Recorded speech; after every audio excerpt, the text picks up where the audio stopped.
everybody, it's JT Sports. I'm at you guys with another video. This video I'm here with my Houston Texans versus the Baltimore Ravens Week 11 NFL preview and prediction. I'm going to be previewing this game and get my prediction of who will win this game. And before I begin, make sure to like the video, subscribe to the channel, upload NFL videos and college football videos daily. So in this game, we have the Houston Texans going on the road to face the Baltimore Ravens. The Houston Texans are coming off of a bye week. They are 6-3 on the season, and the Baltimore Ravens are coming off of a beatdown that they gave the Cincinnati Bengals last week, which makes them 7-2 on the season. And this is my game of the week.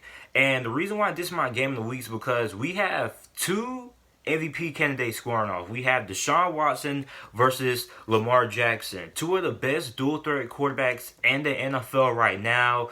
Lamar Jackson, what he's doing is absolutely crazy. He's on pace to break a lot of records. He's on pace to break the fantasy football points record for a season, breaking Patrick Mahomes' record from last year. And we also have the Houston Texans and Deshaun Watson, man. I mean, Deshaun Watson, he's been putting up incredible numbers, man. I mean, if you go back and watch the Oakland game, man, I mean, this dude threw a touchdown with literally one eye. He got like something happened to his eye. His eye ended up getting swollen up, and he threw a touchdown on one eye. I mean, this dude, Deshaun Watson, has been sensational this year, and Lamar Jackson has been sensational this year. He's on pace to be the only quarterback in NFL history since Michael Vick to throw for 3,000 yards and have 1,000 rushing yards, all in one season. So I mean, Lamar Jackson is playing incredible, man. And I mean, this dude is changing the quarterback position. I mean, when you look at all the adversity that Lamar Jackson had to face just to get into the league, a lot of people felt he should change positions,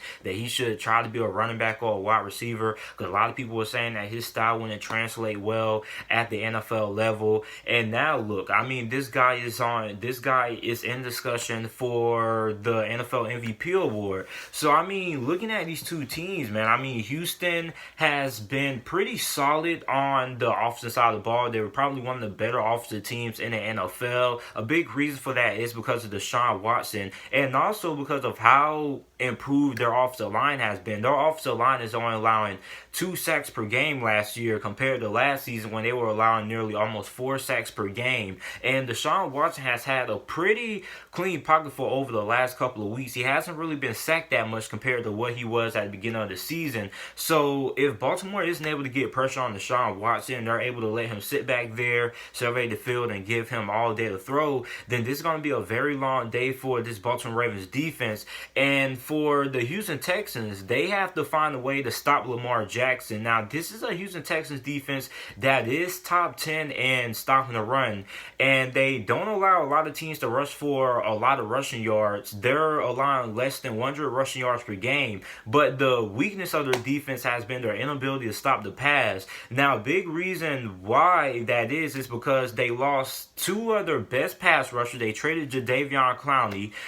They traded him to the Seattle Seahawks, and J.J. Watt suffered a season-ending injury, so he's out for the season. So when you lose 2 of your best pass rushers, and plus you don't have a not-so-good secondary, then that's going to affect your ability to stop the pass. And a big reason why it's so important to have good pass rushers or a good dominant one-on-one pass rusher when your secondary isn't that good is because if you have 2 elite pass rushers who are able to get after the quarterback consistently and force the quarterback to get the ball out quicker, that helps out your secondary, because then your secondary doesn't have to guard these wide receivers in coverage for a very long time. Now that the Houston Texans don't have Jadeveon Clowney or J.J. Watt, they now have to rely on their corners and their secondary to stay in coverage a lot longer compared to how long they would have to stay in coverage if they had a guy like a J.J. Watt or Jadeveon Clowney. Now, Houston's secondary has pretty much been a weakness for their defense for over the last couple of seasons, and this hasn't really changed anything going into this year. Their secondary still isn't good.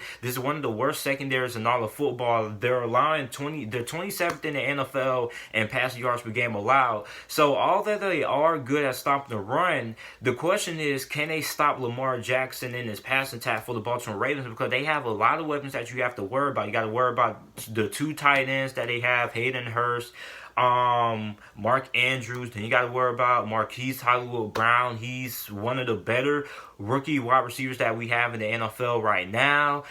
This guy creates a lot of problems with his speed on the outside. So, I mean, it's just a lot of weapons that the Houston Texans have to worry about and that secondary for them if you're the Houston Texans defense, and how you're going to game plan for these tight ends and Marquise Brown and Lamar Jackson's rushing ability. Now, although Houston is good when it comes to stopping the run, I mean, New England going into that game a couple of weeks ago was good stopping the run as well, but we saw Lamar Jackson in Baltimore had no problems running the football. So that's going to be interesting. I mean, Houston, I'm expecting this game to be pretty high scoring. I expect a lot of points to be scored in this game. But looking at my keys to the victory, what both of these teams be able to do to win this game, for the Baltimore Ravens, they have to be able to get pressure on Deshaun Watson. Now, we saw what happened if you go back to that Kansas City Chiefs game a couple of weeks ago when the Texans were able to beat the Chiefs. A big reason why they won that game is because Deshaun Watson had a lot of time to throw. He didn't get sacked at all that game. And if you give Deshaun Watson a clean pocket, then he's absolutely going to make you pay.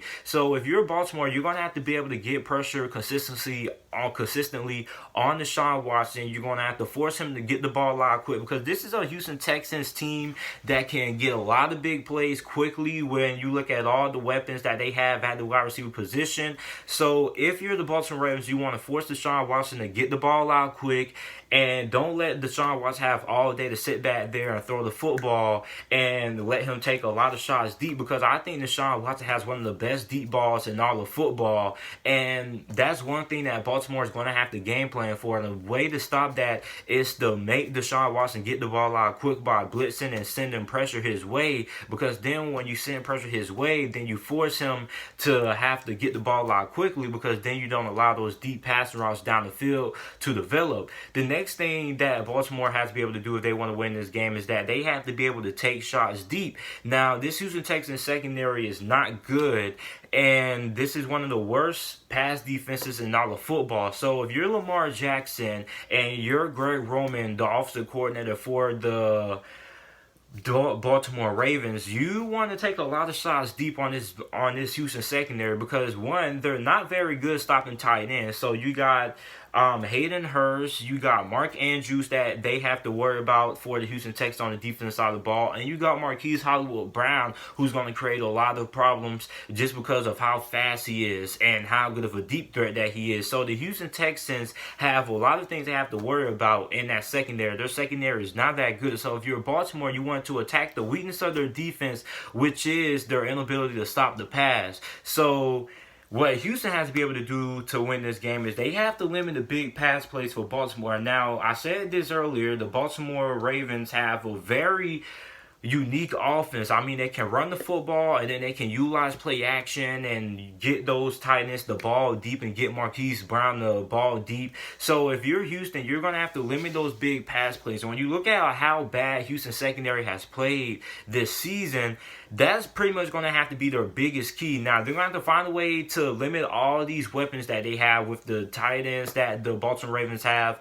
and Marquise Brown. And I mean, if Houston wants to win this game, they're going to have to keep everything in front of them, and they're going to have to keep Lamar Jackson from torturing them deep, because if Houston's secondary isn't able to contain this deep passing attack or limit the big plays that Baltimore gets in the passing game, then they're going to be in for a very, very long day. And if Houston wants to win this game, they're going to have to be able to get some stops on defense. Although this game will be high scoring, Houston's going to have to be able to get some stops if they want to be able to win this game. The last thing Houston has to be able to do to win this game is they have to be able to get stops on third downs. The Houston Texans are 26 in the NFL and third down, opposing opponents' third down conversion percentage. They're allowing their opposing opponents to convert on third downs 44% of the time, which is 26 in the NFL. And the Baltimore Ravens have the third best third down offense. They're converting on their third down attempts 48% of the time, which is one of the best in the NFL. And Houston has to find a way to get this Baltimore Ravens offense off the field. And I know that's a lot easier said than done, because they have a lot of weapons that you have to worry about. First, if you're in third down and medium, then they can just run the ball with Lamar Jackson or Mark Ingram. Then you also got to worry about Lamar Lamar's dual threat ability, not only his ability to run the football, but his ability to pass the football as well to these tight ends with Hayden Hurst and Mark Andrews. So, I mean, it's just a lot of weapons that Houston has to worry about on third down defensively. But if they want to win this game, they're going to have to be able to get this Baltimore Ravens offense and Lamar Jackson off the field on third down. So the team that I'm going with to win this game, I'm going to take Baltimore to win this game. I think Baltimore wins this game 31-27. I think Baltimore's defense is going to be the difference in this game. I think this Baltimore Ravens defense is going to be able to get pressure on Deshaun Watson, and they're going to be able to get key stops versus this Houston Texans defense. Although they did shut down this Jacksonville Jaguars offense a couple of weeks ago in London, this isn't the Jacksonville Jaguars offense that the Houston Texans are playing. They're going to be playing Lamar Jackson, pretty much one of the best rushing attacks in the NFL and the best offenses in the NFL. So, I mean, they're going to find a way. I don't think Houston's going to be able to get enough stops to win this game, and I don't think their secondary is going to be good enough to stop Lamar Jackson and his offense of Baltimore. So I'm taking Baltimore to win this game. 31-27 is my final score prediction. So let me know who you guys think ends up winning this game down in the comment section down below. Make sure to like the video, subscribe to the channel for more NFL videos and college football videos, and thanks for watching.